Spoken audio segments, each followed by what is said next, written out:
PCM meeting में आने के लिए आप सबका आभार प्रकट करना चाहूंगा मैं।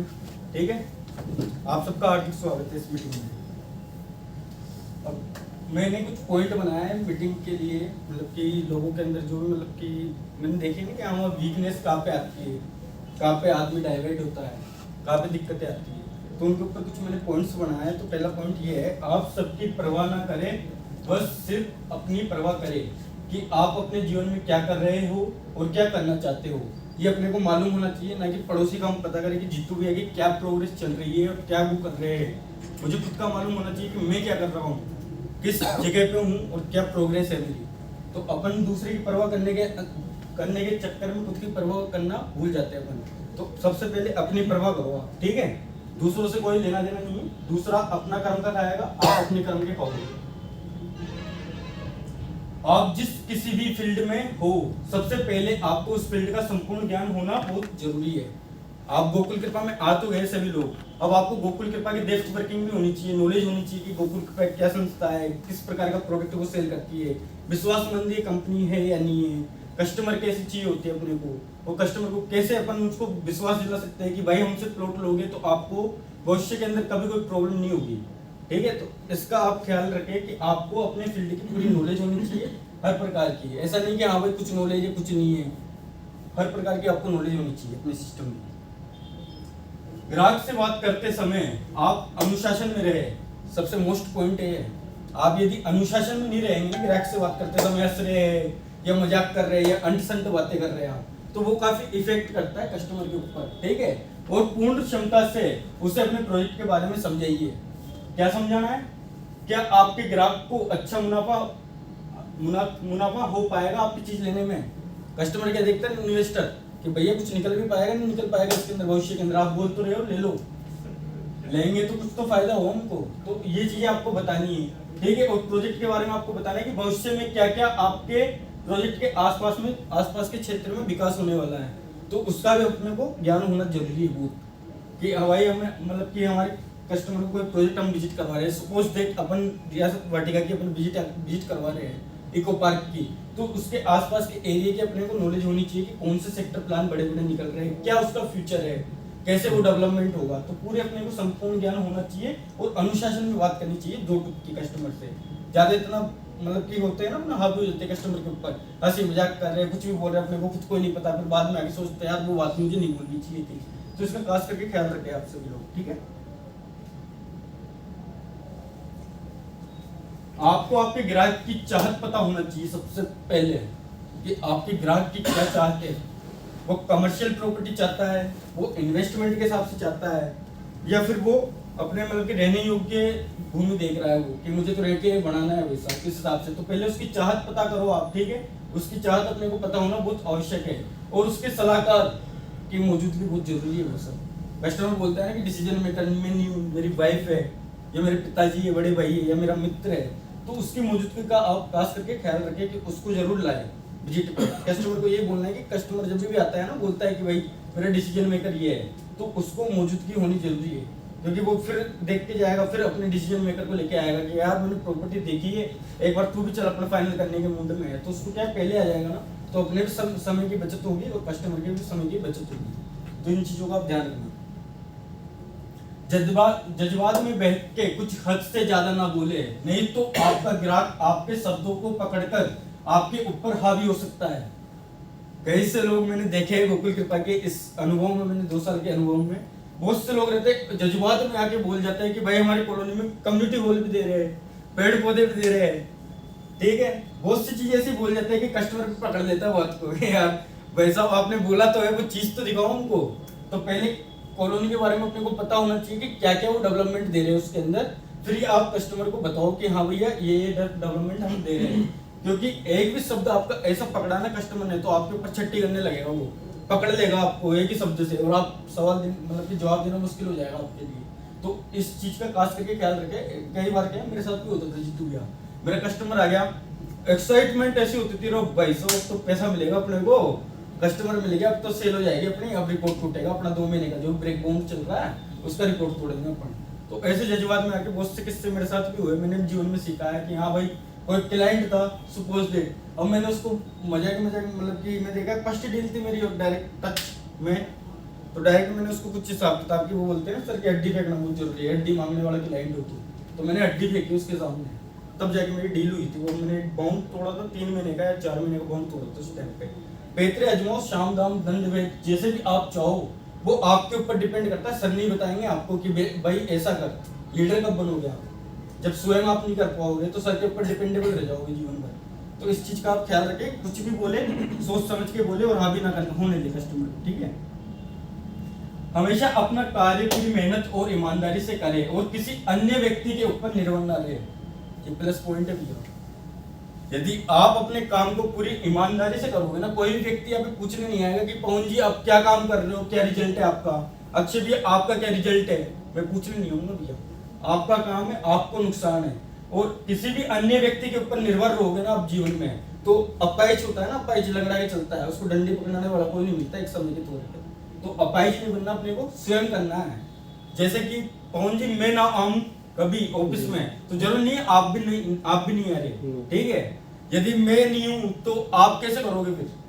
कभी क्लाइंट आपका लेवाड़ आ गया, आपका जेन्युइन कस्टमर है, वो बोल रहा है कि जीतू भैया मैं तो लेना ही चाहता हूँ, मुझे तो प्रोजेक्ट दिखाओ आप। अब उस परिस्थिति में ना तो मैं मौजूद हूँ, ना निखिल जी मौजूद है, ना प्रकाश जी, ना विजय जी, फिर आप इस पीरियड में कैसे आप उसको टैकल कर पाओगे उस कस्टमर को?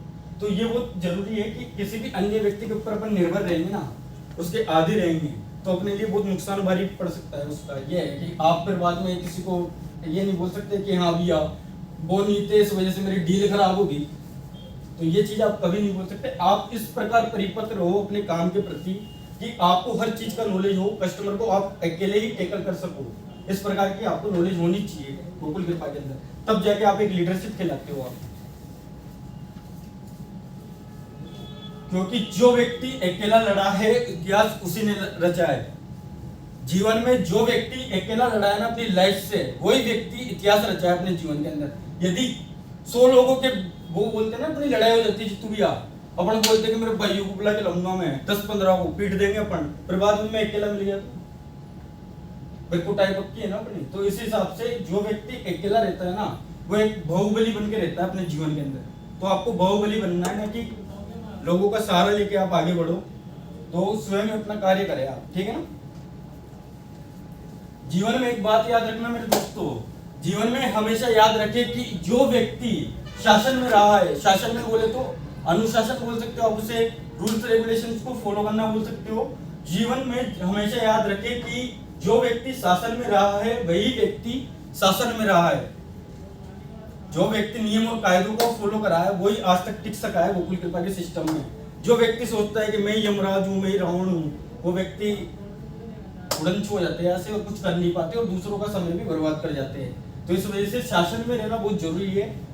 पॉइंट हो हंसने का तभी आप हंसे, किसी अन्य व्यक्ति से आपको बात करनी है उसी समय आप बात करें, अन्यथा किसी व्यक्ति का ना तो उसका समय बर्बाद करने की आपको अनुमति है, ना उसको आपके समय बर्बाद करने की अनुमति है। तो अपने कार्य को इस प्रकार करें आप, ठीक है। अब बात करें सफलता की, सब लोग सोचते हैं कि हाथ में सरसों उग जाए हमारे, तो 2 दिन हुए नहीं कि प्लॉट सेल हो जाए हमारे, तो वो तो कभी नहीं होता है। यहाँ पे वर्किंग करनी पड़ती है आदमी को, तब जाके होता है, मेहनत तपस्या करनी पड़ती है, तब आदमी सक्सेस होता है लाइफ के अंदर। आप किसी भी मिलियनर को उठा के देख लो, आप अरबपति को उठा के देख लो, पैदा होते अरबपति पैदा नहीं हुआ था वो, उसके कदम कबीले के भी मेहनत करे होंगे तभी जाके अरबपति है आज वो।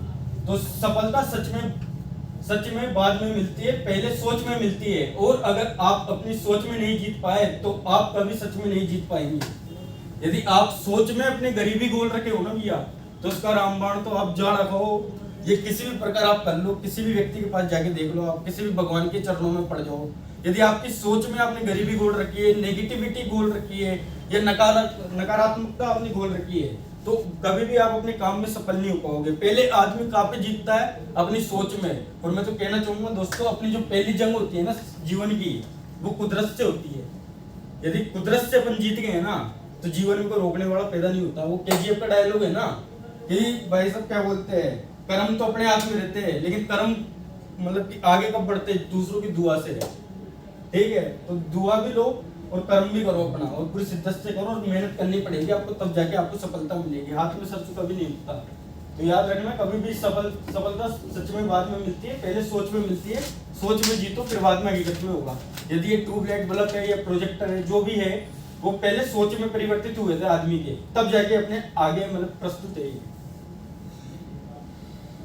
आपका दिमाग इस दुनिया का सबसे बड़ा इच्छा पूर्ति वृक्ष है। इससे जो मांगोगे ये उसे पूरा करने में लग जाएगा, इसलिए इससे कभी नकारात्मक ना मांगे। यदि मनुष्य अपने दिमाग से हमेशा अपना बुरा ही सोच रहा है, या मेरा तो सेल नहीं हो रहा, मेरा तो हर काम विफल हो रहा है, मैं मेहनत खूब कर रहा हूँ, हर प्रकार की मैंने साम दाम दंड भेद अपना लिए, ठीक है, फिर भी मैं विफल हो रहा हूँ अपने जीवन में, तो आदमी का माइंड सेट ही कुछ इस प्रकार का है कि वो हमेशा नकारात्मक सोचा है अपने लिए और हमेशा सोचता रहता है। इस वजह से उसके जो भी कार्य सिद्ध होने होते हैं ना, वो भी विफल हो जाते हैं उसके। इस कारण से पहले अपने माइंड सेट में ये रखो कि जो भी सोचना है पॉजिटिव सोचना है, अच्छा हो या बुरा भगवान करता है, जो अच्छे के लिए होता है, ये वाली बात है।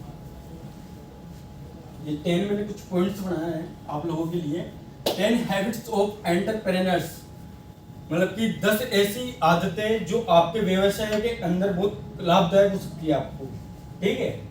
पहला पॉइंट आता है गोल सेटिंग। गोल सेटिंग सबसे इंपॉर्टेंट पॉइंट है अपना। यदि आप किसी संस्था के अंदर या किसी भी व्यवसाय के अंदर आप काम कर रहे हो अपना, तो सबसे पहले आपका लक्ष्य तय करो आप कि आप किस लिए आप अपनी मेहनत कर रहे हो, आप क्या आप पाना चाहते हो, क्या आपके ड्रीम है, क्या आपके घर वालों की आप जरूरतें पूरा करना चाहते हो। वो सारी चीजें आप पहले सेट करके चलो, तभी आपको एक मकसद मिलेगा जीवन के अंदर आगे बढ़ने का।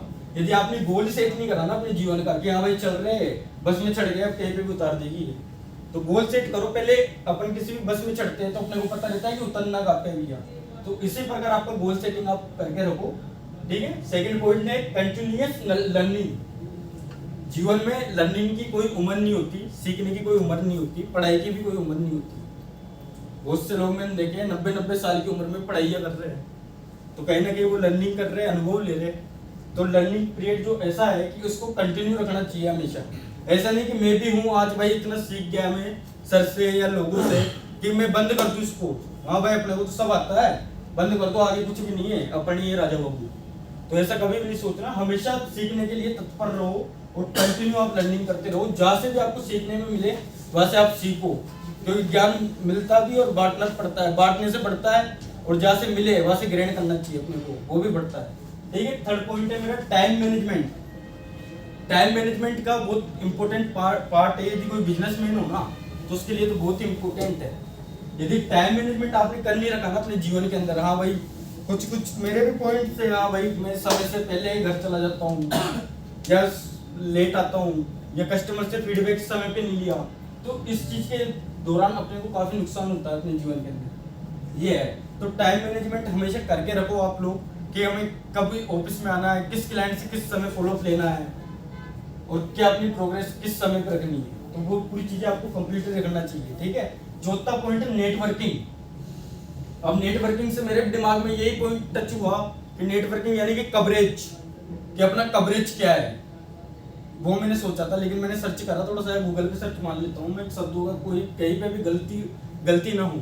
अपन सिखा रहे हैं, सिखाने का दायित्व बहुत बड़ा होता है, कुछ गलत भी सिखा दिया तो कल को ऑप्शन उठ सकता है। तो नेटवर्किंग का जो शुद्ध वर्णन होता है ना, वो होता है शुद्ध कार्य से। शुद्ध कार्य से बोला जाए तो नेट मतलब शुद्ध, वर्किंग बोले तो कार्य। अपने कार्य में हमेशा शुद्धता रखो आप, प्योरली बोलो आप कस्टमर को कि हाँ भैया ये चीज है, ज्यादा से ज्यादा मतलब नेगेटिव पॉइंट बताओ आप अपने कस्टमर को, ज्यादा से ज्यादा नेगेटिव पॉइंट बताओ आप। जितना आप ऐसे उसे चढ़ाओगे ना कि सर हमारे प्रोजेक्ट में तो ऐसे फलाना है ढिकाना है, जो नहीं है वो बताओगे तो कस्टमर देगा तो अपनी अपनी बात कर रहा है तो मैनेजमेंट वाला। तो थोड़ी फैमिली रिलेशनशिप के हिसाब से, उसके घर के हिसाब से बात कर सकते हो आप, अपने कार्य की शुद्धता देखते हुए आप उसको भरोसा दिला सकते हो कि सर मेरा सीधा सरल सा काम है, कोई भी ऐसा काम नहीं है, जो भी चीज है आपके मतलब समीप आपको स्पष्ट करूंगा मैं, आप संतुष्ट होकर जाओगे मेरे से, ये उसको विश्वास दिलाओ आप, ठीक है। फोर्थ पॉइंट है मेरा रेजिलाइंस। रेजिलाइंस बोले तो लचीलापन। लचीलापन हमेशा जीवन में होना चाहिए अपने मतलब कि मानव शरीर के अंदर। यदि कोई आदमी अहंकार में आके कुछ गलत कदम उठा देता है ना, तो उसको जीवन के अंदर वो काफी नुकसान भोगना पड़ता है अपने जीवन में। तो लचीलापन हमेशा रखें आप अपने जीवन के अंदर। कोई भी किसी व्यक्ति से अनबन हो जाए अपनी, तो लचीलापन रखो कि भाई एक गर्म है तो दूसरे को ठंडा रहना पड़ता है, ठीक है। अडेप्टेबिलिटी, अडेप्टेबिलिटी यानी कि अनुकूल क्षमता, ये हर व्यक्ति में होती है लेकिन बस पहचानने में दिक्कतें रहती है। अनुकूलन क्षमता हर व्यक्ति के अंदर होती है कि भाई अंदर बोलते हैं कि पांचों उंगलियां समान नहीं होती अपनी, वैसे ही अडेप्टेबिलिटी के अंदर ही होती है कि अनुकूलन क्षमता हर व्यक्ति के अंदर अलग अलग प्रकार की होती है, अलग अलग तरीके की होती है, बस उसको निखारने की आवश्यकता पड़ती है। वो बोलते हैं सोन मतलब कि क्या बोलते हैं, हीरा पहले कोयले के समान रहता है, ब्लैक एकदम, उसको घिस घिस के चमकाया जाता है। वैसे ये है, अपनी जो गुण है ना उसको चमकाओ, उसको बाहर निकालो। आप अपनी कमियों से सीखो, आप मैंने क्या गलती करी, किस प्रकार मेरा ये काम मतलब कि बिगड़ा, उस चीज से आप सीखो कि मतलब कि कैसे आप उसको बेटर तरीके से कर सकते हो, ठीक है। इसके बाद में 7th पॉइंट है मेरा सेल्फ डिसिप्लिन। ये कुछ दिनों से मैं देख भी रहा हूँ अपने टीम के लोगों के अंदर भी देख रहा हूँ मैं। सेल्फ डिसिप्लिन नाम की मतलब कि ये है कि मतलब जड़ी बूटी बहुत जरूरी है आप लोगों को। यदि कोई भी व्यक्ति किसी भी प्रकार की वर्णना कर रहा है या बात कर रहा है तो किसी का या तो ना मजाक उड़ाना है अपने को, ठीक है, ना किसी बात पे हंसना है अपने को, ना किसी का मजाक बनाना है। तो सेल्फ डिसिप्लिन हमेशा रखना पड़ेगा अपने को, और एक दूसरे के प्रति अच्छी भावना रखनी पड़ेगी। किसी के प्रति ऐसा नहीं रखना पड़ेगा कि हाँ भाई ये ऐसा है, फलाना ऐसा है। मैंने पहले भी सिखाई है, पहले पॉइंट में मैंने बात कि आप स्वयं का ध्यान रखें, दूसरे का वो खुद रख लेगा। वो इतना बड़ा है कि खुद का ख्याल रख सकता है, वो तो उसको मम्मी की आवश्यकता नहीं है। तो आप मम्मी ना बने किसी की, खुद का ख्याल रखें और सेल्फ डिसिप्लिन मतलब कि सेल्फ डिसिप्लिन में रहे, ठीक है। अब 8 पॉइंट है मेरा रिस्क टेकिंग, रिस्क लेना। जीवन के अंदर भैया बिजनेस में आके रिस्क नहीं लिया ना आपने तो कुछ भी नहीं लिया आपने। रिस्क लोगे तभी आगे बढ़ोगे। वो कहते हैं ना कि हर्षद मेहता, रिस्क है तो इसके, रिस्क है तो इसके। वैसे रिस्क लेना बहुत जरूरी है जीवन के अंदर। जब तक जोखिमों से नहीं गुजरेगा ना आदमी, तब तक क्या होता है कि वो अपने जीवन में कुछ आगे करने की सोच नहीं पाता। वो पहले से ही मतलब कि आगे का समय देख के पहले से घबराने लगता है। वो तो यार मेरे साथ ऐसा हो जाएगा, ये काम करूंगा तो रिस्क लेना सीखो जीवन में हमेशा। जो सिकंदर था वो भी पहले किसी देश पे आक्रमण करता था तो उसका एक सिद्धांत था, ठीक है। उसका सिद्धांत ये था कि जब भी वो किसी किनारे पे लगता था ना किसी देश के, तो सबसे पहले अपनी बोट को उड़ाता था वो, जिस जहाज से वो आया है। फिर अपनी सेना को बोलता था कि आप पे विजय प्राप्ति करनी है, अपने को हार नहीं मानना कभी भी। तो वैसे आपको सिकंदर बनना पड़ेगा, जो जीता वही सिकंदर बनना पड़ेगा। इसके अंदर रिस्क टेकिंग के अंदर आप भी अपनी बोट को बम से उड़ा दो और आगे होगा जो देखा जाएगा। रिस्क लो बिंदास। इनोवेशन, इनोवेशन बोले तो नवीनकरण, नई नई जो प्रकृतियां रहती है ना, पद्धतियां रहती है, उसका विकास करो अपने जीवन के अंदर। जरूर नहीं कि हाँ भाई किसी ने मतलब कि ज्ञान दे दिया, जैसे कि सपोज डेट अपने सीनियर से अपन सीख लेते हैं कि हाँ भाई ऐसे ऐसे काम करना है। जरूर थोड़ा ना वैसे जीवन भर करना है अपने को, कुछ अपनी तरफ से भी तो हिंट लाओ यार, कैसे कैसे अपन काम कर सकते हैं। तो इसे नवीनीकरण कहते हैं कि आप जब तक अपने जीवन के अंदर कुछ नया नहीं करोगे ना, तब तक आपकी वैल्यू नहीं बढ़ेगी अपने सिस्टम के अंदर। तो नवीनीकरण हमेशा जारी रखें अपने जीवन के अंदर, नए से नया सीखने की आप कोशिशें करें और नए से नए लोगों को सिखाया आप। तो ये वो अहम पॉइंट है अपने जीवन का। नए से नए सिखाओ, नए से नए सीखने की कोशिश करो और नई नई पद्धतियों का निर्माण करो आप, ठीक है।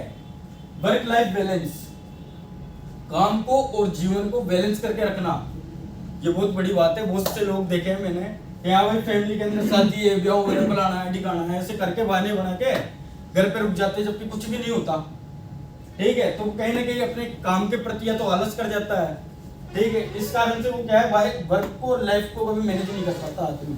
तो इसके अंदर क्या है, यदि आप बिजनेस ज्वाइन कर रहे हो ना भाई, तो आपको वर्क को और लाइफ को, अपने पारिवारिक जीवन को और अपने काम को, दोनों को 50-50% से आपको मतलब दोनों को योगदान देना है। ऐसा नहीं कि आप परिवार को ज्यादा महत्व दे रहे हो तो आपका काम ठप हो जाएगा।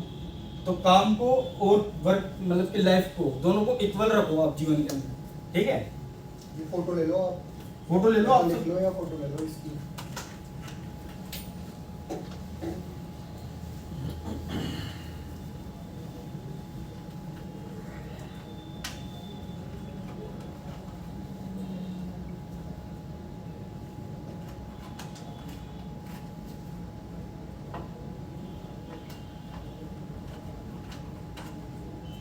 प्रकाश जी आप ले फोटो, ग्रुप में डाल दूंगा मैं, ग्रुप में डाल दूंगा मैं।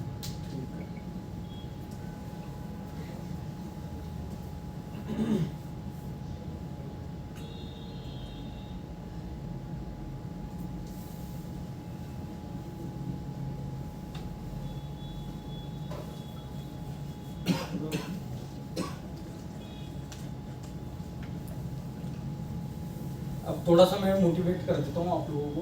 ये तो थोड़ा सा व्यवसाय के चक्कर में बता दिया मैं, जो भी अपने काम के प्रति अपने को करना पड़ता है वो सारी चीज़ें ये है, ठीक है। अब वो व्यक्ति को मैं लपेटे में लूंगा जो व्यक्ति बोलते हैं कि हाँ भाई मेरा तो जीवन दुखित है यार, मैं परेशान हूँ जीवन से, मेरे से मेरा कोई भी कार्य ढंग का नहीं हो पा रहा, या मैं नेगेटिव हो रहा हूँ, या कैसे क्या हो रहा है, मतलब कि कुल मिला के वो व्यक्ति ये साबित करना चाहता है सबके सामने कि हाँ भाई मेरा दुख सबसे बड़ा है, सब छोटा है, सबका दुख छोटा है, मेरा सबसे बड़ा है। अब मैं उन भाई साहब लोगों से पूछना चाहूंगा कि आपका दुख इन भाई साहब से बड़ा है क्या?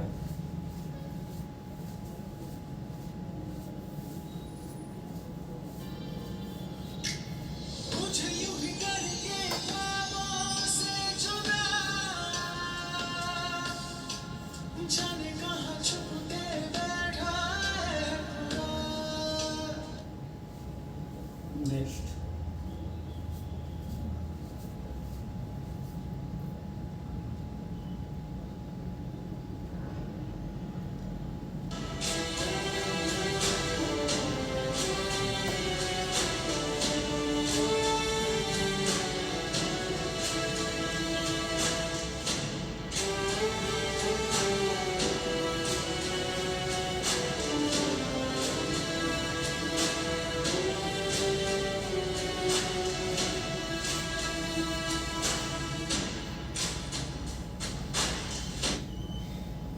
क्या इसे देखने के बाद भी तुम्हें अपनी मुश्किलें बड़ी लगती है? अब इन्हें इन लोगों को देखने के बाद भी आप लोगों में से कोई एक व्यक्ति भी खड़ा होकर मुझे ऐसे बोला ना कि अभी यार इससे बड़ा दुख है मेरा, तो खड़े हो जाओ मेरे सामने, मैं उसको जवाब देने के लिए तैयार हूं। कोई एक भी व्यक्ति हो हाथ खड़ा कर सकता है। बहुत सारे हैं। इनसे ज्यादा दुख भैया किसी के पास नहीं है। भगवान ने आपको चारों हाथ पैर सलामत दिए है, आपको चलने की क्षमता है, आपको कोई सामान उठाना हो उसकी क्षमता है, आपको देखने की क्षमता है, आप खाना खा सकते हो खुद के हाथों से, और भी अन्य काम कर सकते हो, अपने शरीर के जो भी व्यक्ति के काम होते हैं वो आप स्वयं कर सकते हो। तो आप लोगों की अवधारणा ऐसी क्यों रहती है कि मैं बहुत दुखी हूँ, मैं बहुत परेशान हूँ, या मेरा काम नहीं हो रहा? अरे यार इनका काम देखो ना यार, आप पराती उठा रहे हो क्या सीमेंट बजरी की? आप रिक्शा चला रहे हो क्या एक टांग से? किस बात का दुख है आपको? किस बात का दुख है? क्यों जीतू भैया इनसे बड़ा दुख तो नहीं है भाई साहब मेरा। कल इनको देख के थोड़ा सा मेरा भी इमोशंस हो गया था, थोड़ा सा मैं इनको देखा यार, मैं खुद ऐसे बोलता था, कोई एक दौड़ता 6 महीने का टाइम पीरियड जो मैंने आप लोगों को बताया हुआ है, होता है, मानव शरीर है, नकारात्मकता आती है, मानता हूँ इस चीज को, लेकिन उस नकारात्मकता को अपने ऊपर कभी भी हावी मत होने दो मेरे दोस्त। वो यदि हावी हो गई ना अपने जीवन में तो आप उससे भी बदतर आपकी लाइफ हो जाएगी। वो पैरालाइज आदमी बैठा रहता है ना, पलंग पे बैठा रहता है, हिलने की भी क्षमता नहीं है, उससे बुरी आपकी हालत कर देता है वो नकारात्मक आपकी संभावनाएं, जो भी आपके विचार है वो आपको। तो आप देखो ऐसे व्यक्ति जीवन के अंदर स्ट्रगल कर रहे हैं, तो आप लोगों से तो बहुत कुछ उम्मीद रख सकता हूँ मैं कि बहुत कुछ कर सकते हो आप अपने जीवन में। तो कभी भी अपनी समस्या को कभी बड़ा ना समझे, भले उसको तोड़ मरोड़ के दोस्तों में फेंक दो उसको कि मेरे से बड़ी नहीं है तू, ये वाली बात।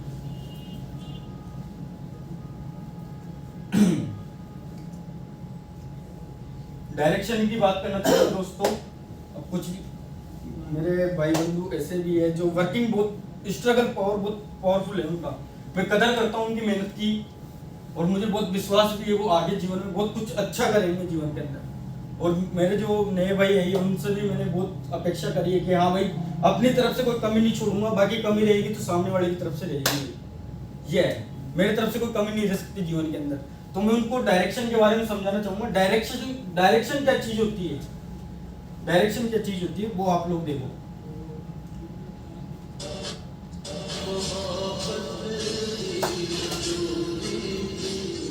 ये आपकी मेहनत कर रहे हो आप, जब आपको लग रहा है ना कि हाँ भाई मेरे तो काम ही सिद्ध नहीं हो रहा, अपना डायरेक्शन तो देखो यार। उल्टी एस्केलेटर पे कभी आदमी ऊपर पहुंचा है क्या?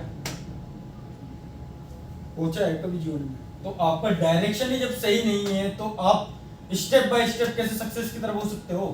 पहले सबसे पहले ये देखो ना कि अपन किस राह पे चल रहे हैं, किस रास्ते पे है अपन, तो उसका सबसे पहले अपने को ज्ञान होना जरूरी है। गलत दिशा में की गई मेहनत कोई मूल्य नहीं रखती, सही डायरेक्शन बहुत जरूरी है सफल होने के लिए। तो सही डायरेक्शन होना बहुत जरूरी है जीवन के अंदर। आप गलत रास्ते पे भले आप मजदूरी करो या गधा मजदूरी करो, किसी भी प्रकार की आप स्ट्रगल करो, कोई महत्व नहीं रखती। और दोस्तों मैं एक बात मेरे सहयोगियों को, जो मेरे मित्रगण हैं, उनको भी बोलता था, आज सब लोगों को बोलना चाहूंगा मैं, जो बात कड़वी है लेकिन सच है वो, उसको सब एक्सेप्ट करेंगे। फिर पे अपना फोन फोन साइलेंट silent रखो रखो, यार, सब सब यार, सब साइलेंट कर लो अपना फोन है, स्लो टूटता है इसका नहीं। हाँ तो क्या, हाँ कुछ पॉइंट बोल रहा था मैं, पावरफुल कड़वा है लेकिन सत्य है। जितू भैया मैंने देखा है सिस्टम के अंदर 2 साल के अंदर, कहीं ना कहीं उम्र में छोटा हूँ आपसे, लेकिन पहले आया हूँ, मैंने पहले पाया है यहाँ पे, कुछ ना कुछ सीखा है मैंने इस अनुभव से। तो वो अनुभव मेरा ये कहता है कि भैया आप स्ट्रगल कितना ही कर लो, कितनी मेहनत कर लो, आप कड़ी मेहनत कर लो, आप कट्टा माथे को उठा के उठो, बजरी डालो, कुछ भी कर लो आप, कोई उसका मूल्य नहीं रहेगा। आपका मूल्य तब रहेगा जब आपका रिजल्ट बोलेगा। आपका रिजल्ट है ना, तो आपकी कदर है इस बिजनेस के अंदर।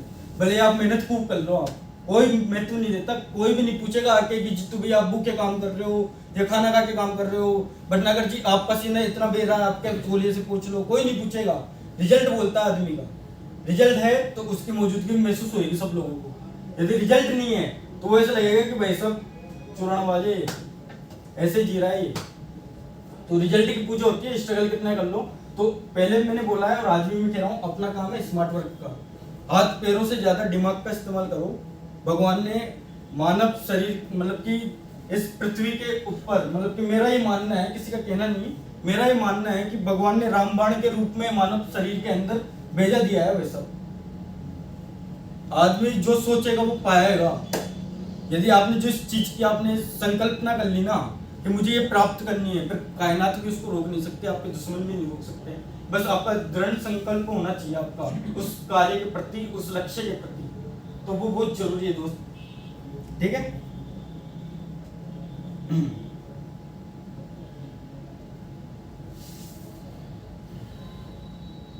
अब योद्धा वाली कुछ चीज दिखाता हूँ आपको। कोई, हाँ पहले इसके बारे में समझा देता हूँ, देखने का कोई मतलब नहीं है। यदि कोई व्यक्ति भी मुझे ऐसे बोलता है ना कि हाँ भाई मुझे इतना टाइम पीरियड हो गया, मेरा काम नहीं हो रहा, मेरे तो असफलताएं मिल रही है हमेशा, या मुझे 3 मंथ हो गए, 6 मंथ हो गए, या 2 साल हो गए, अभी तक सेल नहीं आ रही, तो बड़े भैया आपके लिए शानदार चीज तड़कते भड़कते लेके आया हूँ, इसको देखो आप।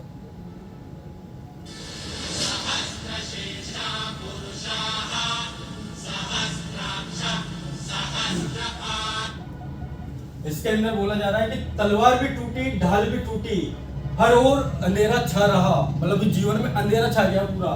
तभी कर्म के तूफान ने कहा हिम्मत मत हार, मैं पूरी तैयारी से आ रहा हूं। आपके कर्म ऐसे हैं, यदि आपने कर्म किया है ना, अपने काम को पूरी शिद्दत से किया है ना अपने जीवन के अंदर, तो मेरे दोस्त यकीन मानो मेरा, आपने अनुभव बहुत करोड़ों रुपए का कमाया, भले आपने 1 रुपया नहीं कमाया हो इस सिस्टम से, जो आपका अनुभव है, जो आपने व्यतीत करा यहाँ पे समय, उससे आपने करोड़ों की दौलत कमाई है अपने अनुभव के तौर पे। और अनुभव ऐसी चीज है जो कि अपने बिजनेस के अंदर रामबाण साबित होता है। यदि अनुभव नहीं है ना, तो आदमी एबीपीएससी क्यों ना हो, डीबीपीएससी क्यों ना हो, वो व्यर्थ है उसका डीबीपीएस होना।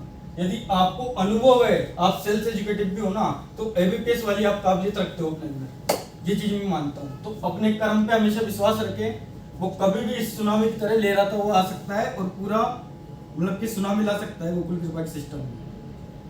इस तरीके से ये सुनामी लानी है आपको आपके कर्मों से, अपने कर्मों पे भरोसा रखो हमेशा कि आपके कर्म क्या बोलते हैं। ये है मेरे दोस्तों। और तो बस फिर ये थोड़ा सा मैं आपको लोन के बारे में कुछ बताना चाहूंगा। कुछ चीजें में क्या है, झगड़ बना के बना के लाया था जल्दबाजी में, कुछ मिस्टेक हो तो माफ करना, छोटा भाई हूँ आप लोगों का।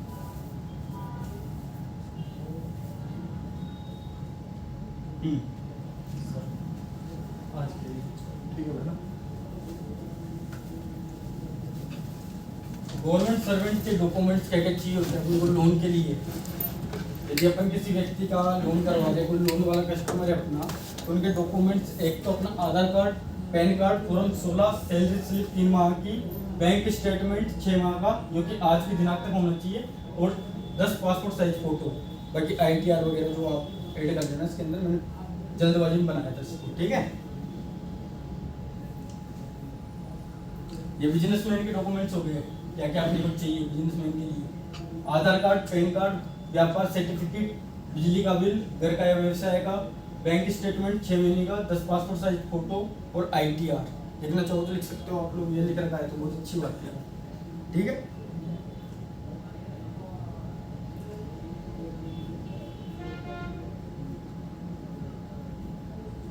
तो ये कुछ आज का मेरा मीटिंग सेशन था दोस्तों।